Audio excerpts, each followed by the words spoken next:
the start of the second half. Kyle Rote Jr. along with Eddie Doucette. And Eddie, I have to admit I've been a little bit surprised by the score, with Pittsburgh coming in here as a 7-point favorite and expecting them to have a lot more success against the BC defense than they have. Well, they had expected the young man you just saw, John Congemi, to throw a little bit more, and I think he's going to have to. Boston College's past secondary has only one veteran that we talked about at the beginning of the game, and they have not tested that secondary at all. Keith Tinsley is back deep with Darnell Stone and A.B. Brown. I guess Brown's all right. I'm going to make sure and check that. That's him, yeah. And Tinsley fumbles the ball and then falls on it in the end zone for a touchback, and they'll bring it back out to the 20. Now remember, Boston College has a slight wind at its back, and Pitt will be looking up into a sun. I don't know how much of an effect it'll have, playing on an artificial turf, and it's a little hotter down there than it is up here. 77 degrees at the start of the game with 59% relative humidity. Clint Wilson has come in at the tight end with Scales and Stennett the wideouts for Pitt, with Tom Brown, Charlie Gladman, the running backs, along with John Congemi. Congemi from Fort Lauderdale, or Lauderdale Lakes, originally from Youngstown, Ohio. That's Scales in motion. Gladman to the 30. Spins and over the 35 to the 40. Then to the 42-yard line. Carl Pelagata, Tom Degnan. But Pelagata was the guy that finally spun him around, and it's Mike Degnan, who was there in case he got away. Michael Stewart has come in for Matt Stennett now. So Stewart 6'4", for Stennett, who's 6 feet even. Well, as you would expect after, I'm sure, that halftime discussion that Fazio had, they're going to come out and just play power football and show BC that they're not dead yet. They want it, nothing tricky here. They just want to play power football and get themselves back in the ballgame. 1st and 10. Gladman with 63 yards. They'll give it to Tom Brown. Just a bang-bang fullback. He's 225 pounds, a junior who had a bad knee last year. And Ted Gaffney, a linebacker, is the man that pulls him down. They'll have Stennett come back into the ballgame. Randy Dixon is that right tackle. They'll try and do some things behind him or over him if they can. He's a good one. With Mike Durundo, Barry Pettijohn, Mark Stepnoski, a freshman starting at the left guard. There's the story we originally started to tell you. And on the give over the middle and cutting to the near side is Gladman. Breaks the tackle and down to the 46-yard line. Oh, he had to really work to get 2 yards on that one. Carl Pelagata, the free safety from Milford, Michigan. And they get him a first down. 1st and 10 is what the call is, and the ball spotted on the 46-yard line. Well, there's the definition of swivel hips as he continues to drive and move, and a little bit of hitting after he was down on the ground. Sure, the referees have said something to both teams. Let's hit hard, but let's hit before the whistle. 1st and 10 at the 46-yard line. Gladman now with 9 carries for 69 yards. He's their bread and butter guy. He's got it again. 40. Out of bounds at the 40. Pelagata pushed him, but the first man to get there was Bill Romanowski, the defensive most valuable player in the Cotton Bowl from Vernon, Connecticut, a sophomore converted fullback. Talked about that play being the bread and butter for Pitt. It's the power pitch, which allows the tailback to read the blocks. The fullback kicks out on the defensive end. You've got a tackle blocking down. The guard loops to pick up the linebacker. There's Charles Gladman right now, the man who's getting all the calls. 10 for 75, you just saw. Matt Stennett in. Tom Brown spins. He broke a couple tackles and spun off. And there's the value, young people, of keeping those legs churning and that body moving. He broke out of the tackle and got an extra 4 or 5 yards. Carl Creshbane and Carl Pelagata. They had to go to the strong and the free safety to make sure he went no further. Take a look at the blocking. A little double team on Ruth. But Ruth is still able to make the tackle or make the initial hit anyway. But as you said, Eddie, Tom Brown spun out of the tackle, picked up another first down. Another 1st and 10. Kyle, you're right. 33-yard line's where it is. Congemi with a big rush. And pulled down from behind. There's that blitz. Boston, they brought the defensive end that time. That is Bill Thompson. And with Thompson, a little help over there. We'll see who it is. Taking a look at the far side, 95 is Chuck Gorecki. And 97, John Bosa, but they really are just the best spectators for Bill Thompson's tackle and sack. Remember him? His mom's the circuit court judge in New Jersey, and his dad's a dentist. They get you coming and going both ways. Either pain-free in the mouth or pain in the pocketbook. You hear that? Second down, 21. Ball on the 44-yard line. Pitt trying to get it going, trailing 14-3. Tom Perrell running Conjemi out of bounds with help by Rory Perriman. We have received a report that Tony Woods has a pinched nerve. He's still a little weak. He is expected back in the second half, and that's a big loss for Pitt defensively because he's just a terrific performer. Pitt's got a big third down coming up. How is Pitt in third down conversions? They are 1 for 6 in third down conversions. High formation, Brown and Gladman. Third down and 16. Play action. No flag. Intended for Stewart. Freshpain was there. Rory Perriman was there. Now, Boston College is not all that deep at the corners, and then Perriman that's down. His replacement would be Garrick McPherson, who is coming on the field as Rory Perriman, whose brother, incidentally, starts for the University of Michigan. And he has another brother that's a running back here at UC. Being checked, and they're looking at the leg. Perriman's the one that has single coverage. He gets some help by Pelagata, 49, and really it's his teammate coming over there, Carl Crespane, number 35, that gives him the blow that's got him down on the ground right now. Now, you see, this is an interesting move right here. Jack Bicknell, the coach, is coming out on the field, showing obvious concern for his young player. But I always felt that was a good move by a coach, Kyle. That shows that that coach has a little sensitivity, and that player will not forget that, believe me. They're manipulating the knee, which again is a look to test and see how the ligaments are holding up. One of the difficulties of artificial turf, as we saw last week with Darren Flutie, is many times the innocent knock can turn into a sprained ankle or some damage. But really on a natural grass field, the incidence of that is much less. John Galvin, a linebacker, has come in for Boston College now as the kicking situation is on. Perriman is walking off with a little help from the training staff here at BC. And what we're going to get is Bill Rudison, who averaged 48.3 yards per kick in the first half. He was terrific. He is a freshman. He was terrific, but his counterpart, Steve Peach, has not been on the field today. There's not been a punt for Boston College, and that's the first time that's happened in a long time. And that's even better. Yeah. That means they're controlling the football, which is what BC has not had the pleasure of doing so far. Drop kick or drop snap. And he lost a little composure. Martin signaling, and they got a big bounce. Bad kick coverage. Yeah, not good kick coverage that time, and that means that Boston College, with a nice little decoy there by Kelvin Martin, will get possession of the ball at the 20-yard line.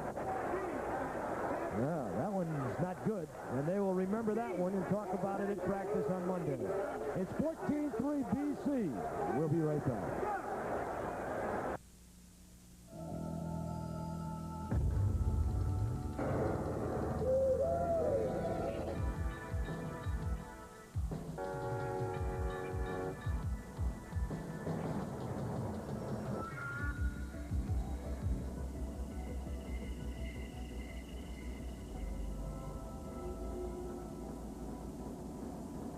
There's a new truck on the road.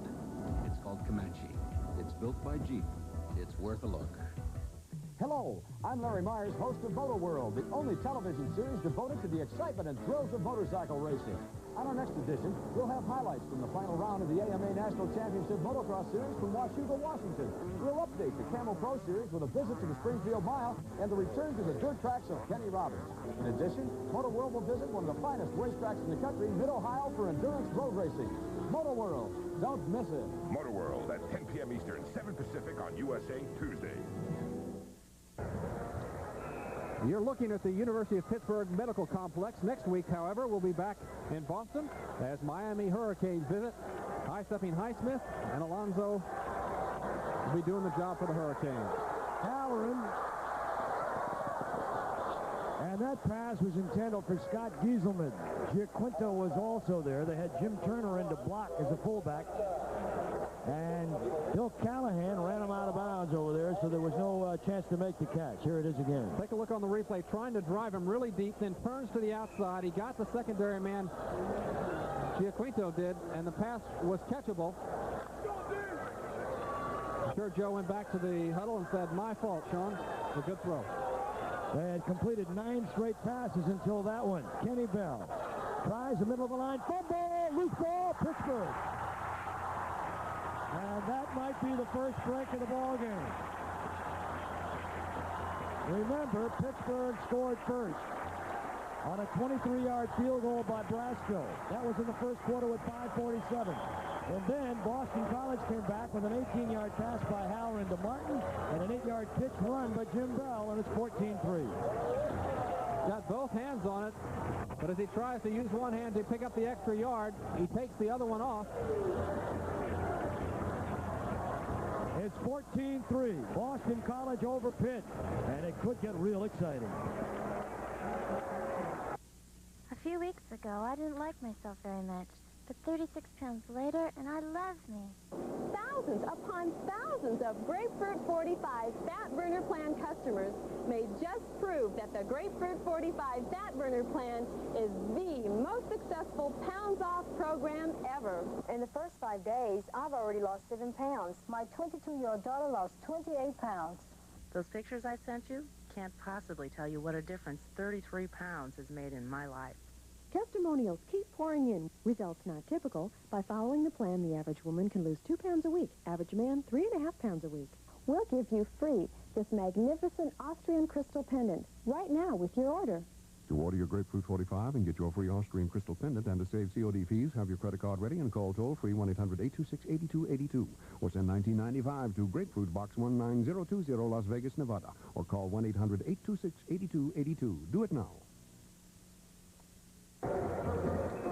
That's a mean Panther, and the Panthers are feeling mean right now. First turnover of the game and a significant one. Ball at the 30-yard line. Pittsburgh with Kangemi, Brown, Gladman in the backfield. Stennett in motion to the far side. They trail 14-3. Gladman inside the 25. On his feet at the 20, fumbling out of bounds at the 19-yard line. Mike Degman, a defensive tackle, 253-pound senior from Norwood, Massachusetts. And a Dean's List student in finance made the tackle. We'll take another look at the fumble by Kenny Bell. Bell had 2 hands on the ball, but trying to get that extra yard by putting his left hand down, and he does fumble the ball before he is tackled. So it is a legal fumble, and consequently, Pitt has the ball for the first time in Boston College territory on a possession. Gladman, 11 carries, 87 yards. Ball inside the 20 at the 19. Tom Brown, his brother John Brown, is now a graduate assistant on the carry. John Boza, 6'4", 265-pounder from Keene, New Hampshire, and Mike Ruth, the big man from Norristown, Pennsylvania. We're there at the bottom of the heap. Second down, 10, ball still at the 19. Brown, incidentally, is 4 carries for 17 yards. Pitt's got to prevent from making mistakes here in order to get back in the ball game here in the third quarter. 11 minutes to play. Stennett and Scales are in. That's Stennett in motion. About the 17-yard line, Boza tackling Tom Brown. So they've gone away from Gladman and Penn State in a tough one over East Carolina in the first quarter. How about Indiana? They're still hanging tough. 14-10 over Navy. Halftime. Still a surprise. Memphis State over Florida State. 10-6. Columbia over Harvard. 14-0. That's the first quarter score. Here it's 14-3 in the third quarter. We have an I formation and Kangemi, the quarterback. Jump pass to the tight end. To the 10. Clint Wilson. Bumped by Carl Pelagata. And down inside the 10 to the 8-yard line. Ball was on the 17. On a third down situation, it is now first and goal to go. Boston College sent everybody they had up near the line, filling the lanes and allowed for single coverage. And that's going to, of course, cause a mismatch for most tight ends. Clint Wilson, 6'3", 230, going against Carl Pelagata, only about 190 pounds. Rory Perriman still out. They say possible ligament strain may return. Doubt it. Kangemi, tackle in the backfield. Mike Ruth with a good read and a flag thrown, and down goes Gladman. And he met 260 68 pounds of blue twisted steel. Look at this guy. He can bench press 580. He can vertically jump 32 inches. And this time he jumped all over the Pitt offensive line. Well, he just pushes Barry Pettyjohn aside. Looks like he's diving off of a swimming pool side and knocks Gladman down. Gladman, more importantly than the loss, might have been injured on that tackle, though. If nothing else, he's going to think twice before trying to go back to the middle. Mike Ruth, an intimidating force at the nose guard, and the flag will go against Pitt. To add insult to the injury. Literally. And now Pitt on the offense. First down. First down still, holding on the offense. You heard the call by the referee. Brian Davis is in the game. So far, coming into the game, 22 tackles and 4 sacks. And there he is, the big man from Norristown, Pennsylvania, and a real nice young fellow. Brian Davis switches up to the slot on the right side. Tony Brown will be the lone running back. John Conjemi, and a bad pass underneath intended for Brian Davis. It was not there. It was behind him and on the hip. Well, Matt Stennett had a field all in front of him, wide open. As that time, Conjemi sent out 5 receivers, held Stennett back in, let him go underneath the linebackers. And while Pitt has to get into the end zone, as they now face 2nd and 18, they would have picked up a lot of yardage with that one. I stand corrected. I said Brian Davis. It was Matt Stennett. It's Brown and Davis, the running backs. Conjemi under the center. Barry Pettyjohn. Intercepted at the 3. It's Freshpain and out of bounds at the 20-yard line. A flag thrown. And boy, you talk about a backbreaker.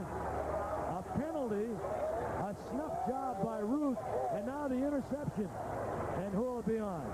A clip against BC. But I think it's after the possession, so it will be assessed against BC, but they should get possession. And that's the important thing. Interception with 9:19 to play in the third, and BC was in jeopardy of losing that 14-3 lead. Here's the call. Blocking below the waist on the run back. First down. All right, Carl. There's one of those rules that we haven't had too much time to talk about. Maybe we will when we come back. It's 14-3 Boston College when we return.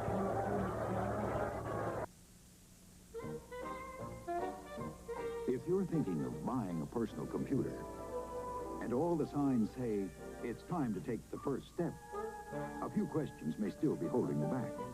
Will your PC have the power you want to run the software you want? What about expandability and optional equipment? And how much money is it going to take? If these questions have crossed your mind, now's a good time to look at IBM. The complete answer. An IBM PC can run the latest, most powerful programs and give you almost unlimited expandability with options like the new IBM printers and the IBM PC network. And today, prices are better than ever. So don't wait. Once you take the first step, the rest come easy. IBM personal computers. See them at a store near you or call your IBM representative. We're in the third. Big turnover on the interception. Boston College 14, Pitt 3. How about that blocking below the waist call? Well, you know, you used to be able to block below the waist on extra points and field goals, but even now, in the interest of player safety, has been deleted. So the best advice is just keep it above the waist and keep your legs moving. Of course, you can use your hands to do that now, too. On that Pitt sideline, Post Fazio, you saw number 9 with a cap on. That's Darrell Woods, brother of Tony Woods, and he's a freshman. They say terrific player. Sean Halloran. Out of trouble. He goes to Waddle, and what a move he made on Billy Callahan. As Lewis will run him out of bounds or close to out of bounds at near the 45-yard line. Tom Waddle made a terrific move as the young freshman from Cincinnati, Mulder, has shown some of that football tradition. Well, Halloran has not been under much pressure, so really the offensive line of Boston College has done a tremendous job. We see it right there. Waddle goes across the middle, encouraged zone. He makes the catch. There's a nifty little move, and he's 1 against 6 right there. He does a pretty good job of staying away from him. That's 3 catches for 60 yards for Waddle. Boston College, incidentally, penalized 8 times, 65 yards. Jim Bell. And a very appropriate time to call a running play. The way they've been moving the ball through the air, they finally go to the ground and pick up some yards as Apke and Walter Johnson on the tackle. Well, you've got Apke and you've got all the linebackers for Pittsburgh on their heels now. They're so used to going back into pass coverage that you loosen up the defense a little bit the way Sean Halloran's been spreading the ball around. Gladman has a bruised shoulder. He could return. Kenny Bell. And Bell got dangerously close to losing the football as he started to shift hands coming around the corner, Kyle. And he, of course, was the man that was guilty of the fumble in the first half that really hurt Boston College at that time. Matt Lavinia, who is 6'2 and a half, 230 pounds, a sophomore linebacker, made the tackle. But Kenny Bell does get the first down for Boston College, and they continue to be able to move. Again, the Pitt defense has not done the job today, and Boston College has really not been stopped the whole time except for the turnover, the fumble to Ken Bell, as you mentioned. Kelvin Martin, along with Pete Casparella, run the game. Jim Bell in motion. Reed screen right. Inside the 35, down to the 33-yard line. Bill Callahan, senior strong safety from Pennsylvania. Sean is really reading his keys well. He's hitting the open man. He hasn't thrown too many times into double coverage. When he's had to throw into seams, he's gunned the ball so it wouldn't be picked off. Really been impressed with him today. Keith Tinsley's come into the lineup. They go to a nickelback set. Out comes Walter Johnson. Jim Bell with 5 catches for 44 yards. Pitch back. That's Jim Bell. Jim Bell down inside the 20-15. Could go! And tackle from behind. Terrell Austin, as Jim Bell almost had 6. And a touchdown saving tackle. And hurt on the play, someone from BC. We've got a blitz by Pitt, all-out blitz, and with this, Bell is able to get around him. If you beat one player, you beat a bunch of them on the blitz.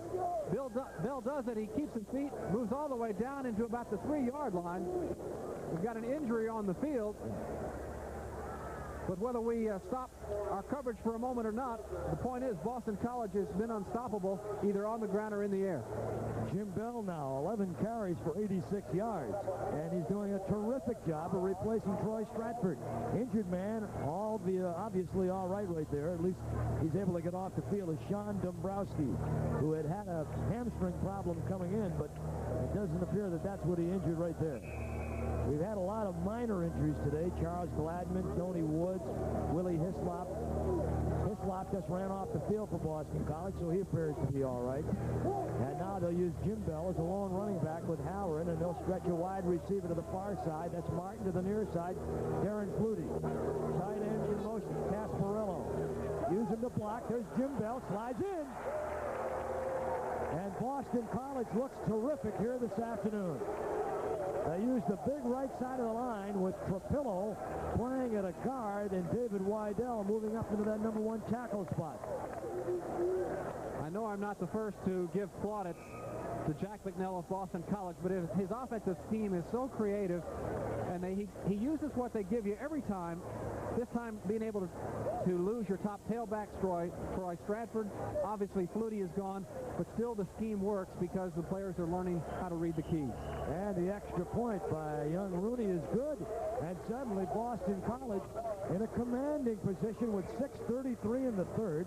BC 21, Pitt 3. We'll have BC Miami next week on USA. Let me show you an old mechanic's trick. When you do a tune-up, make sure you don't forget the PCV valve and the gas filter. Leave the old ones in and you can get starting problems and stalling. And don't try to save a few cents on no-name brands. Put in those you've heard of, like Fram. After all, if you're going to all the trouble of a tune-up, why not use parts from a company that's gone to all the trouble to make good ones? Fram. Fram. A good name to go with. Jeep Cherokee has some advantages you ought to look into, like superior cargo room and room for 5 with a choice of 2 or 4 doors and 4-wheel drive you can shift on the fly. But the most important advantage, Cherokee is all Jeep, inside and out.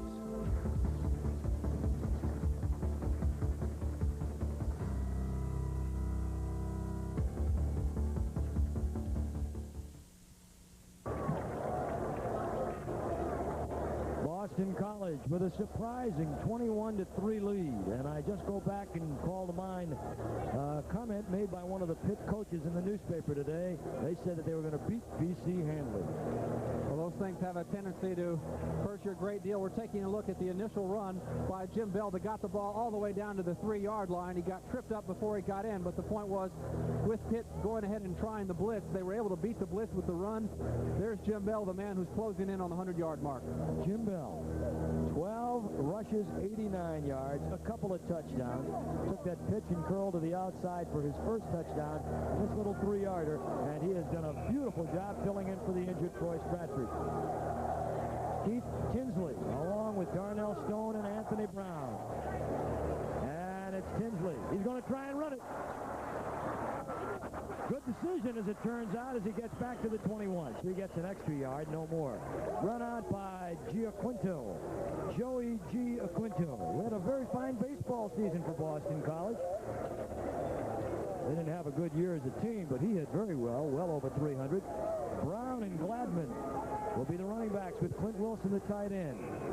Wilson was averaging 7.5 yards a catch coming into this game. Boston College will have Garrick McPherson playing over on the corner for the injured Rory Perriman. Stennett and Scales are the wide receivers. Stretch to the near side. Scales back in motion to the left. Top of the screen. Charlie Gladman. Was that Gladman? It was. Back in there, and Ted Gaffney, the linebacker. But Mr. Gladman is going to do what he can to run away from Mr. Ruth. 14-3 is the score, or 21-3 is the score here. Interesting to see what Fazio decides to do. There's the scoring summary. Just 2 minutes and 46 seconds. Of course, that big run by Jim Bell setting things up for his own 3-yard run for the touchdown. But whether or not he'll go back to the pass is what caused the turnover. He's had a lot of success running. Pitch back to Gladman. He needs 2 yards for a 100-yard game, and I believe he's got it. He had 98 yards coming with Romanowski, the linebacker, to make the tackle. And I believe that Charles Gladman got himself another first down, and he also got himself over the 100-yard mark for the 3rd week in succession. They've still got enough time, but if they just stay on the ground and they're able to score every possession, they're going to, score some points. The wind has picked up a little here at Pitt Stadium. And it's blowing kind of cross into the face of Pitt. Matt Stennett. Give it to Gladman. Outside, Garrick McPherson put the old noggin down that time after John Bosa missed the initial hit.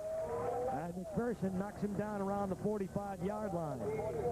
Jack Bicknell, a very popular man in Boston. 10-year career, 5 years at BC. Running the show with a 1-2 record coming in and trying to defend that Lambert Trophy for the supremacy in the East.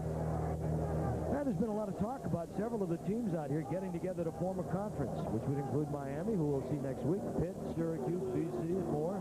That'd be a good one. Stewart in motion. Gladman.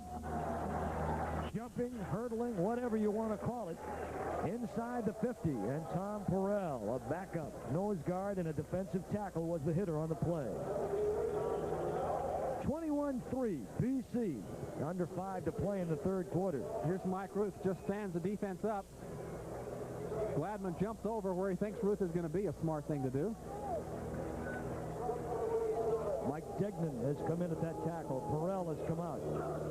And Jimmy on a 2nd and 3. And the hole closes quickly on the right side at around the 46-yard line. Gladman going nowhere. Gaffney and Gorecki are the hitters. Gaffney at 219, Gorecki at 232.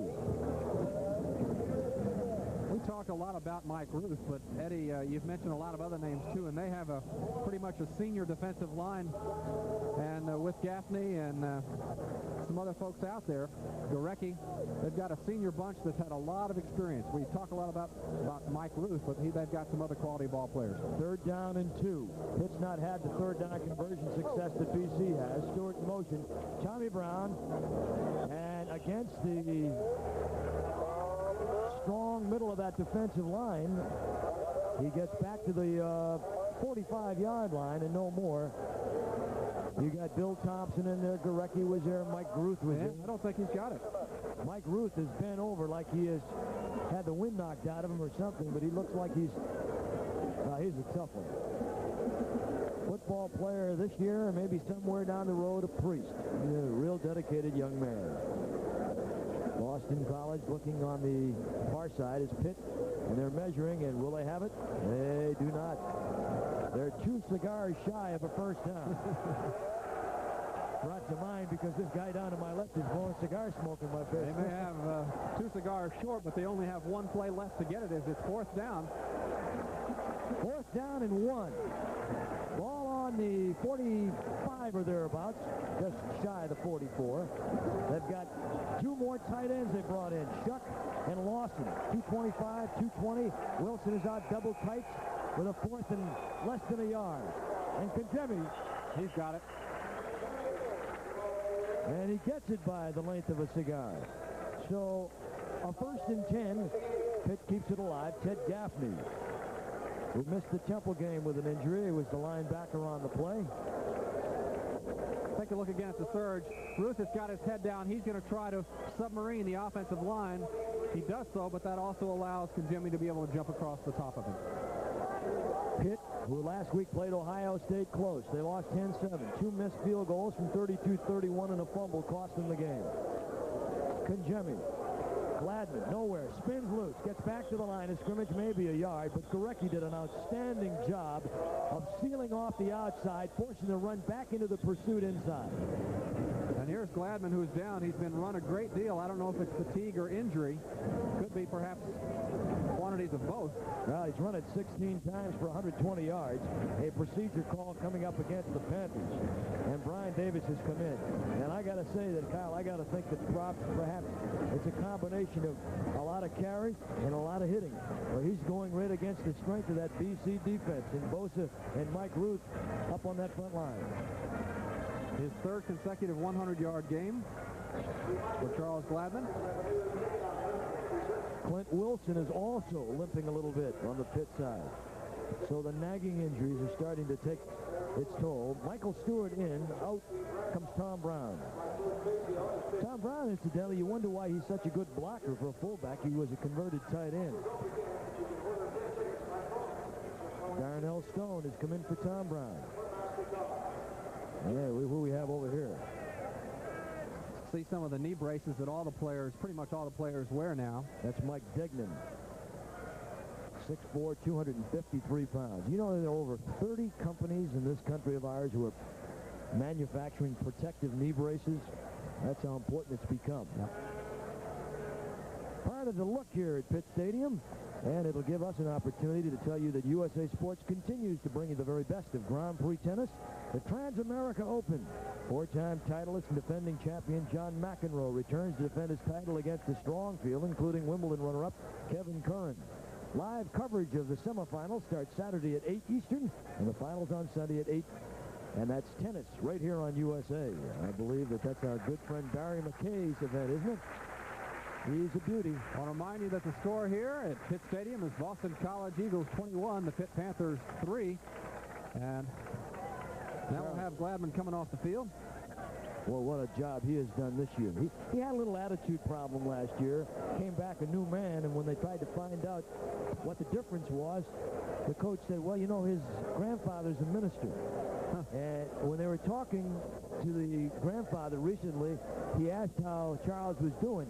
And they said, much improved, much improved. I wonder what the difference is. And the grandfather, the Reverend, said, we had a little talk this summer. I think he had a good talk with him because Gladman is a changed young man and being very productive. Yes, he is, and they say he's got tremendous practice habits now, too. Leads the team in sprints. A lot of great players don't do that. Scales and Stennett, wide out, Stennett in motion. John Conjemi, and he underthrows the intended receiver, the tight end, David Shook. Shook, who is the most improved player on the Pitt squad in spring drills, and getting a chance to play, and Conjemi just shaking his head. He's wearing that flak jacket that you can see, Kyle. Well, he's got the bruised ribs. John Bosa came in and really gave him a shot. It was a legal shot because Bosa had a chance to knock down the pass, but you could see Conjemi is really hurting. Conjemi is 6 for 16, 67 yards. Not productive. I hate to say it's a one-man team, but I think for the Pitt Panthers, so goes Conjemi, so go the Pitt Panthers. Third down, 3rd and 9. They are 2 for 9 on third down conversions. Not good. The line getting a big rush. And he found his man. What a job. And then fumbles the football, and it's recovered by Pittsburgh, I believe. Brian Davis, I think, snuck underneath the deep coverage. And over there to help him out was Chuck Scales. Every receiver is told, and they don't always do it, but every receiver is told, when the pattern breaks down, you don't get the ball in the initial break, don't just stand there and watch what's going to happen to your quarterback. Keep trying to find open space, and that time they did. Gladman now down on the sidelines. There he is. I think he's exhausted. Scales and Stennett, right and left. Give it to Brian Davis. Cut back against the grain. What a move! Oh! He spins twice and he's in.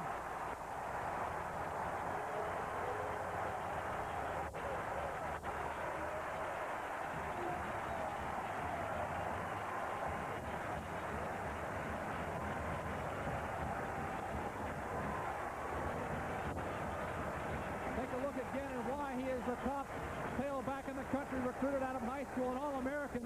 Does a couple of 360s here. They do a drill in that in practice, but he takes it into the game, and Pitt is finally in on the scoreboard from a touchdown. A nice field block by the fullback.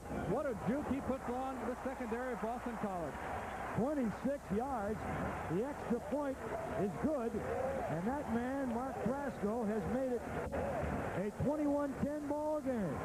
And the most excitement that the Pitt fans have had all afternoon, but it's still not quite enough. Boston College 21, Pitt 10. John Conjemi is down on the ground. Well, Conjemi's not the one on the field, but he's on the sidelines, and he is really holding his right shoulder. And, of course, Conjemi being right-handed. That looks like Randy Dixon. Boy, that's a tough one because he is perhaps their most effective and advanced offensive lineman. 280 pounds, a junior from Clewiston, Florida. Oh, Conjemi, and now Dixon. And there are a lot of other kids that have already been hurt. As Dixon gets up, and with a tower of education in the background. And a little look at the Pitt skyline. Dixon comes off, and I'm sure a deep sigh of relief going to Joe Moore, the offensive line coach, who really loves this kid, his chances to become an excellent pro. Some of the NFL scouts relieved, too, I think. 26-yard run by Brian Davis. What a fabulous, fabulous run. 11 plays and 4-11, and Charles Gladman is still down.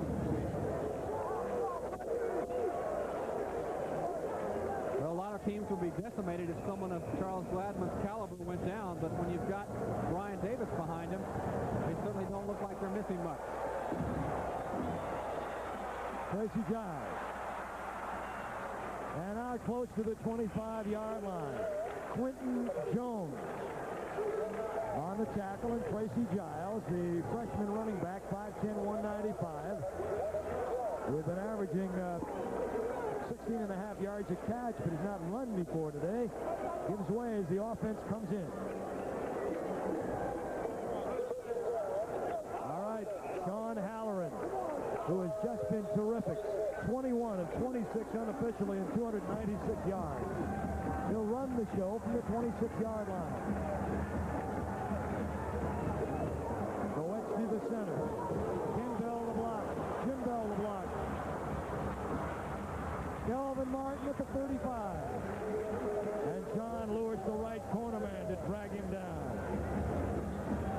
offensive line of Boston College, Eddie, is giving Halloran enough time to where, even on the initial break, if Martin wasn't open, Martin was able to fight into free space so that Halloran could hit him. That offensive line of BC is doing a tremendous job. Terrell Austin has come in now. He's playing on the far side with Callahan, Troy Washington, the free safety.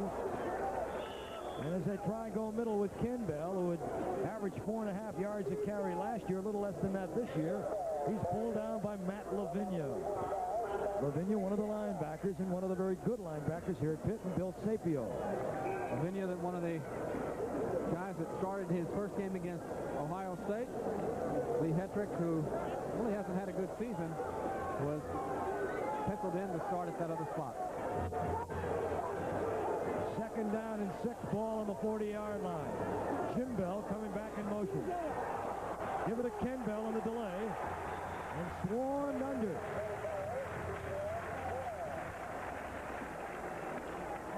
He gets back to the 39, and it's a third down situation. And got to be Charles Gladman right there.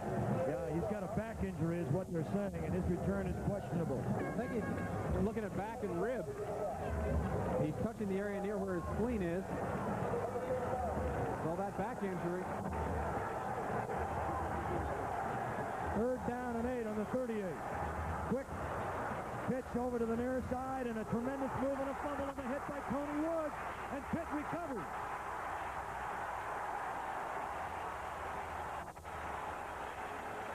Pitt has recovered the football. I believe it's Troy Washington. That's who it was. The freshman free safety came up to make the recovery. Well, what a great move for Boston College. Again, they continue to read the defense, get Jim Bell wide open. No one's even close to him. Bell breaks into the secondary, gets knocked down, and importantly, the ball was corralled before it went out of bounds, so possession does go over. Had it gone on out of bounds, BC would have retained control and been way deep in Pitt territory. Here's the thing we talked about, time of possession. If Pitt can control the football, they can get back in this one with 32 seconds in the quarter. They're trailing 21-10. Darnell Stone and Brian Davis, the running back. That's Davis. As he goes to the middle, John Boza